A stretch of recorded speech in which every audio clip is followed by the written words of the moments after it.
Hola, buenas tardes, bienvenidas y bienvenidos a la 20 Feria Internacional del Libro del Zócalo en su edición virtual.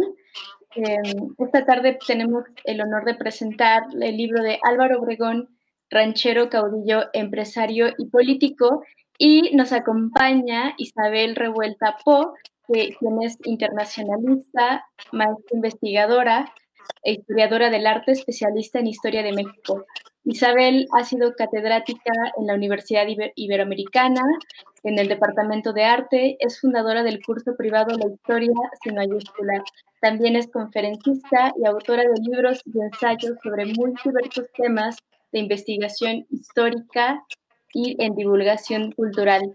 En el campo televisivo narra historias y desmiente algunas otras en el programa El Refugio de los Conspiradores de ADN 40, junto con Francisco Martín Moreno, Benito Taibo, Alejandro Rosas, y tiene un espacio de divulgación histórica en el noticiero matutino Es de Mañana con Mónica Garza, todos los jueves en la misma televisora. Prepara la serie de televisión Vindicta sobre mujeres mexicanas en la historia, a estrenarse el último trimestre de 2020 por TV UNAM, y asimismo colabora como historiadora en diversos programas de televisión y radio como Espiral de Canal 11, El Ombligo de la Luna de Ciudad TV, En Buena Onda de W Radio, Todo Personal y República MX de ADN 40. Muchas gracias por acompañarnos esta tarde, Isabel. Por otra parte, tenemos a Carlos Silva, quien es nuestro coordinador y compilador del libro de Álvaro Obregón. Es doctor de Historia por la Universidad Nacional Autónoma de México y es especialista en Historia Política Contemporánea. Muchas gracias, querido Carlos, también por acompañarnos esta tarde, y los dejo para que puedan conversar. Muchas gracias, querida Iracema. Pues para mí es un gusto y un honor que está presentando aquí en la feria del libro del Zócalo, este libro que para mí ha sido de un esfuerzo de toda la vida, la demostración de un cariño muy grande que he tenido y que hemos tenido con mis maestros, amigos, colegas. Y bueno, para mí es también un honor muy grande que esté Isabel aquí, porque aparte de ser mi colega y conspiradora, ya hemos sido autores en un libro, también de otro caudillo. Entonces, pues me da mucho gusto que estés aquí para presentar el libro y para que podamos conversar sobre este personaje que es tan significativo para la historia contemporánea de México, Isabel. Carlos, muchísimas gracias, querido público. Para mí es un honor, estoy muy contenta de poder estar en esta feria del Zócalo de forma virtual. A mí me gusta mucho decir que hay que seguir hablando de historia en todas sus formas, digital, vía Zoom. Estoy realmente emocionada y bien dices, Carlos, ya hemos compartido no nada más la complicidad de a esto que nos dedicamos, sino hemos compartido ya la publicación de otro caudillo. Ahora, hablando de aquel caudillo, me resulta también fascinante. Carlos, primero que nada, enhorabuena. Me parece un trabajo magnífico de compilación. Como bien dices tú, es un mosaico, en algún momento lo platicábamos, es un mosaico de muchos Álvaro Obregón en uno.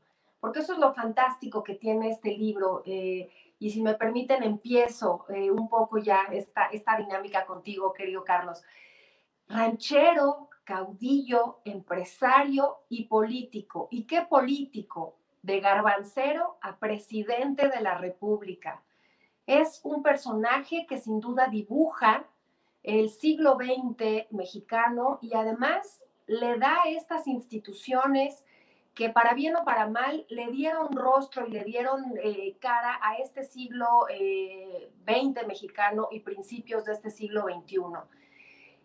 Si tú me permites, me gustaría, antes que nada, empezar con una pequeña reflexión de uno de mis maestros, también en este tema de la difusión y de la divulgación de la historia, porque justamente eso es lo que hace este libro que tú bien coordinas, Carlos. Es de Pablo Escalante Gonzalvo, del Centro de Estudios Históricos del Colegio de México. Y él habla con respecto a estudiar a los personajes del pasado en este sentido. Al mirar al pasado, al hurgar en él, tenemos que estar dispuestos a mancharnos hasta el cuello. Lo terrible y lo sublime se mezclan en un cuadro que contemplamos con la única misión de explicarlo. No se trata de recoger lo más exquisito y desprendernos de lo grotesco, de lo grosero, de lo tosco, de los hombres y sus conflictos. Los que sirven la historia sobre vajillas de plata y manteles blancos están pateando por debajo de la mesa a los hombres de carne y hueso que reclaman su sitio. Este libro es una verdadera gozadera, si me permiten el término, porque efectivamente hace eso. Habla en todos los sentidos de este personaje. Carlos, cuéntanos de este mosaico, de este personaje. Sí, Isabel, mira, yo creo que primero estoy, como tú dices, en este proceso de gozo todavía.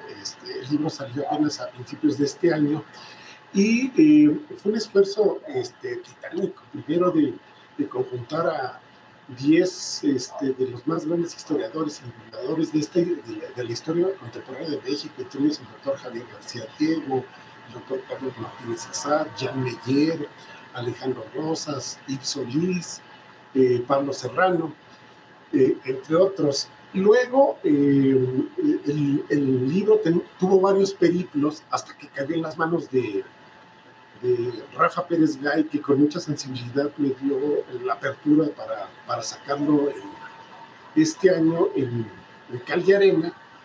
Y como bien decía también García Diego, yo creo que es muy oportuno para que justamente este 2020 tan atroz que nos ha resultado, se cumplen 140 años del nacimiento de Álvaro Obregón, pero una fecha muy importante, 100 años de que se conmemora el levantamiento de Agua Prieta, la firma del plan de Agua Prieta, que es la puerta de entrada para que los sonorenses, el grupo Sonora, llegue al poder. Después del asesinato de Carranza, Adolfo de la Huerta ocupa provisionalmente la presidencia, después Álvaro Obregón, y luego Calles, y eso continúa ya todo esto de lo que tú hablabas acertadamente, que es la instauración de un nuevo modelo de Estado, un Estado moderno mexicano, con todas sus instituciones a partir de lo que estaba promulgado en la Constitución de 1917, y que muchas de esas instituciones todavía las vivimos hasta nuestros días.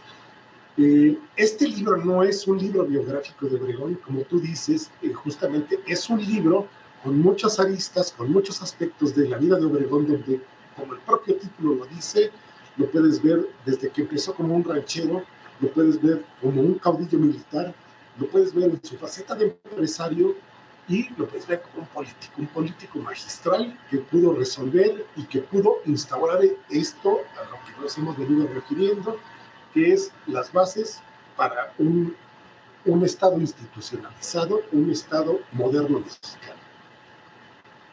Así es. Y ahora, si me permites empezar a dibujar un poco, a esbozar un poco a este personaje, para empezar, es el revolucionario que no pierde una sola batalla, es el máximo estratega, incluso vence a Villa, a sus dorados del norte, incluso es uno de los revolucionarios más connotados de todo ese proceso, y sin embargo es de los que entra más tarde.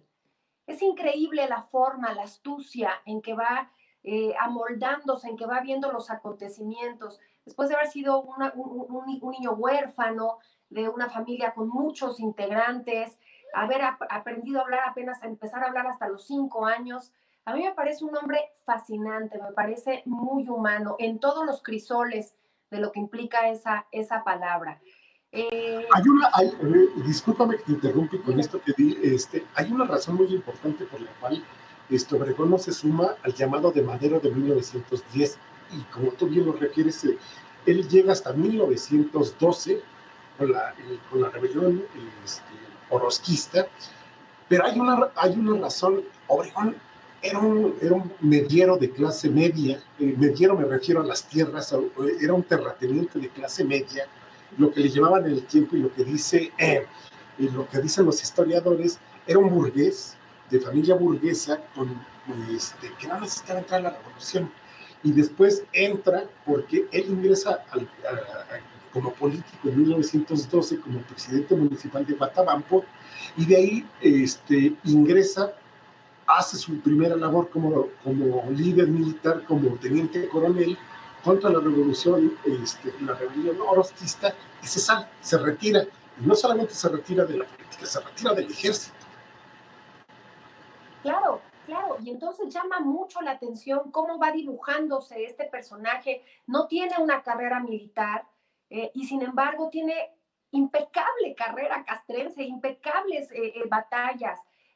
Incluso cuando empiezas a hablar se empieza a hablar del personaje en este libro, volvemos a vivir la emoción de haberle ganado nada más y nada menos la batalla de Celaya al Centauro del Norte.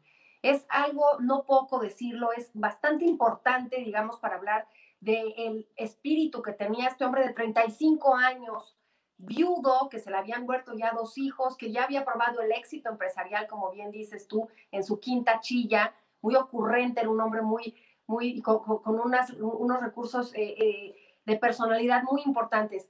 Pero no nada más le gana, sino además legitima su posición de caudillo, incluso con el perder la mano, con la mutilación del brazo derecho en batallas posteriores, persiguiendo justamente a todos estos dorados de Villa que habían quedado por ahí en los alrededores de Celaya, y se le llama el Manco de Celaya, aunque pierde la mano un 3 de junio después de la batalla.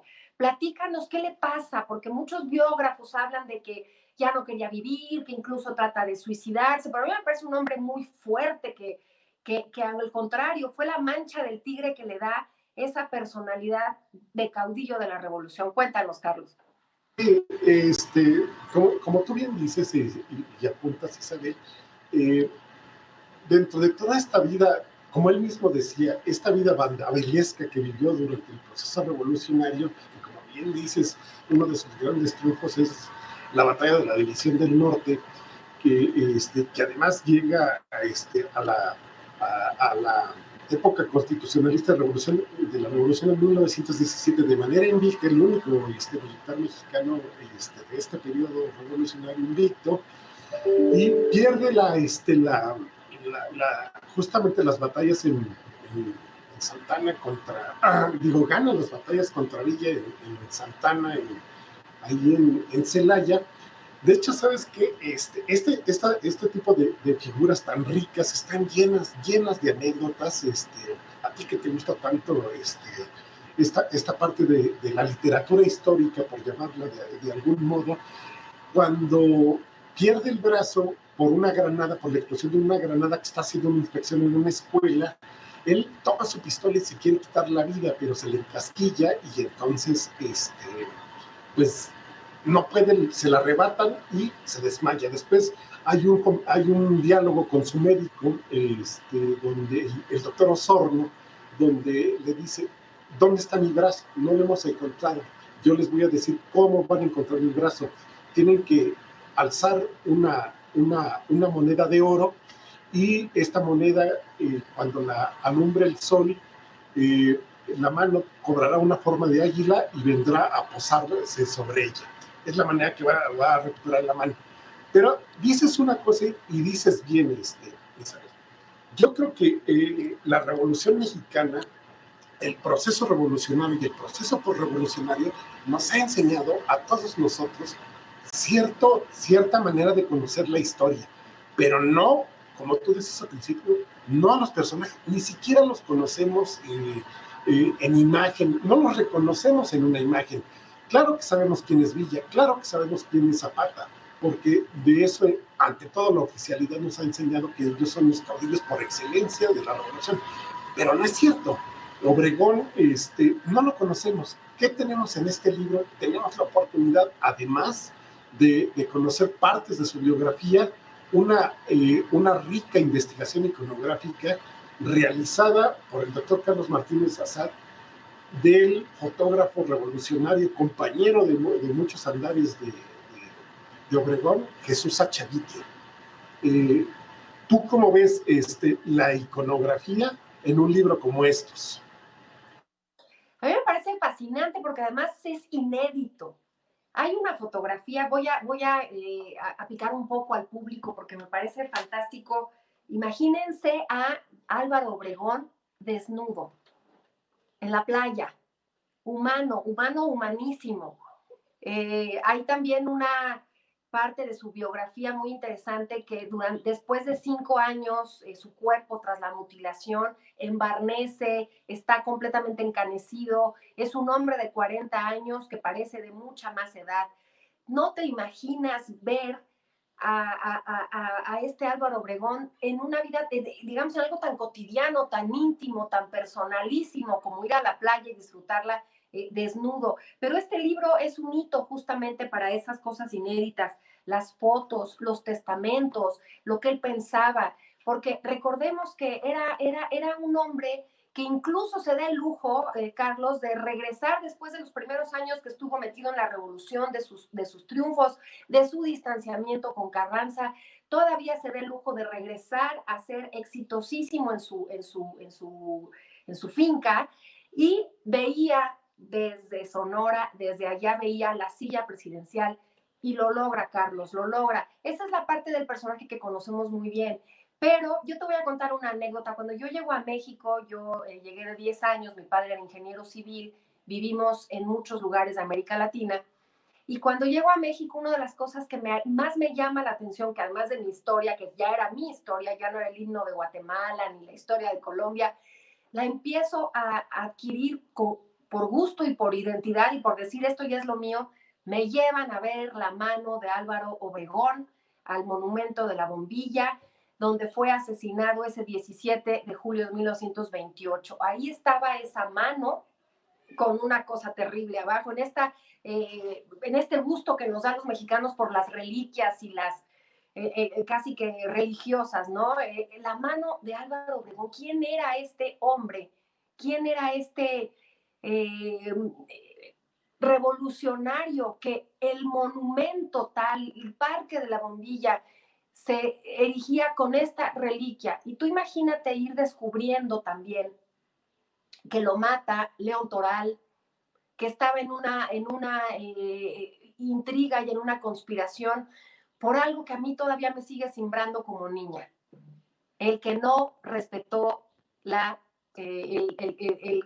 premisa de la revolución, la no reelección. Explícanos cómo podemos reivindicar un poco, porque un poco Álvaro Obregón es la historia de Caín y Abel, se mataron todos, entre todos en la revolución, y entonces ya no me hace tanto sentido esa reliquia, porque de alguna manera él no es leal a estos principios de la no reelección. Cuéntanos un poco sobre esto del personaje.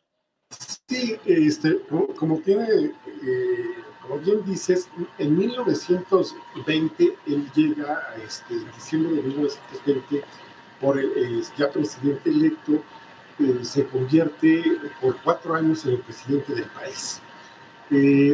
Lo sucede Plutarco Elías Calles para el periodo de 24 a 28. Y entre este periodo, como tú dices, hay un problema de mucho levantamiento y sobre todo de reordenamiento, porque todos los militares que participaron, 250,000 efectivos, estaban buscando su lugar en el triunfo de la revolución. Entonces costó todo este proceso que inicia con Obregón y que termina hasta Lázaro Cárdenas con la profesionalización del ejército mexicano. Bueno, pues sí costó mucho trabajo. Ahora, al término de su periodo presidencial, y precisamente tú tocaste 2 temas muy importantes. La muerte de Obregón, que es hecha por un fanático católico. Hay que recordar que en 1926 se inicia la guerra cristera, que dura 3 años, que deja 90,000 muertos en el país. Y el otro es cómo Obregón se vuelve a elegir como presidente para el periodo que va a seguir de de calles, es decir, para 28 ya iba a ser a 34, porque estaban pensando cambiar la propuesta constitucional para que durara 6 años. Pero hay una cosa bien importante, no se reelige. Sí, en el espíritu, en el estricto sentido del espíritu, sí es una reelección. Legalmente no, porque hacen los cambios, hacen la propuesta y hacen los cambios constitucionales del artículo 82 y 83 en octubre de 1926 para que Obregón pueda contender nuevamente a la presidencia, lo cual hace sin ningún problema, se hace candidato, vuelve a ganar la elección y hace, de hecho, fíjate que él todavía en abril, mayo, tiene reunión con la jerarquía eclesiástica del país, que ahí lo dice en el estudio del doctor Insolis, cómo la jerarquía católica no tuvo nada que ver con el asesinato de Obregón. Pero, sin embargo, todo este fanatismo de las bases católicas son las que terminan, por lo menos, que es lo que se sabe, que matan a Obregón ese 17 de julio de 1958, un fanático católico que no tiene nada que ver con la jerarquía eclesiástica. Pero fíjate, Carlos, cómo vamos dibujando a este personaje que se sale con la suya. Si bien no se reelige, sí cambia la Constitución a muy poco tiempo de terminada la revolución o estar terminando la revolución y de alguna manera logra reelegirse.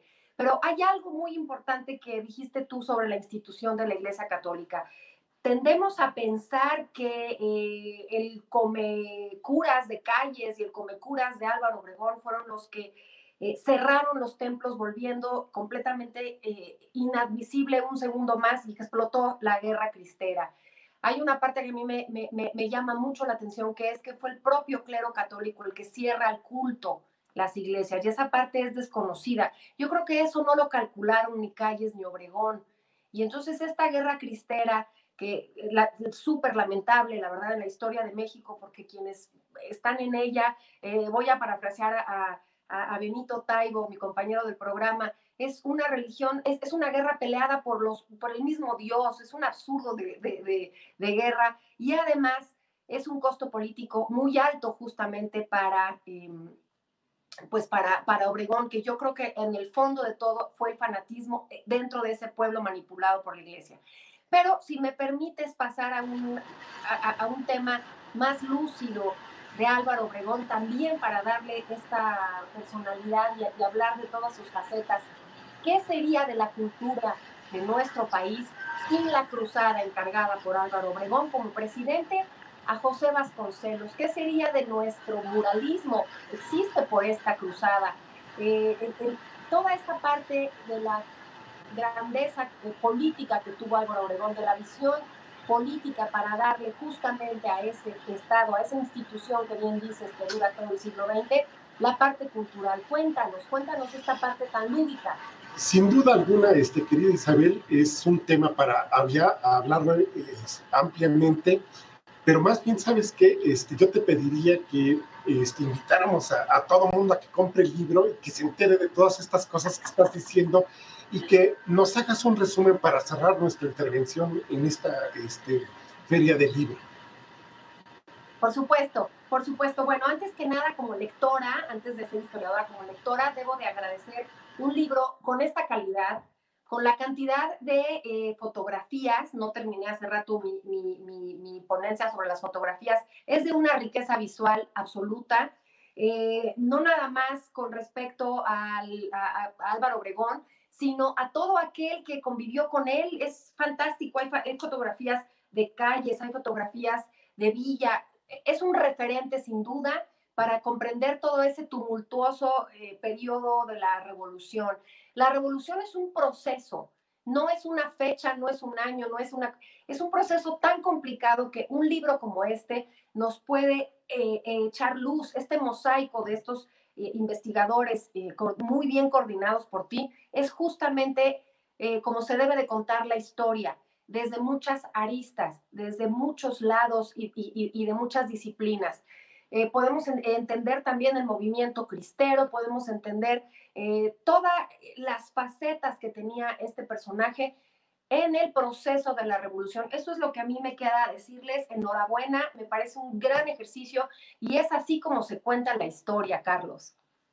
Querida Isabel, no sabes lo agradecido que estoy porque, eh, como te dije, me honra mucho que ser tu amigo y que estés aquí para presentar un libro que la verdad es que me costó mucho, es parte de mi carrera académica y que está aquí para que toda la gente lo disfrute, como tú dices, para que vean sus textos, para que vean sus imágenes, para que aprendan historia desde otro punto de vista y para que se acerquen a la historia, tal como también es tu cruzada permanente.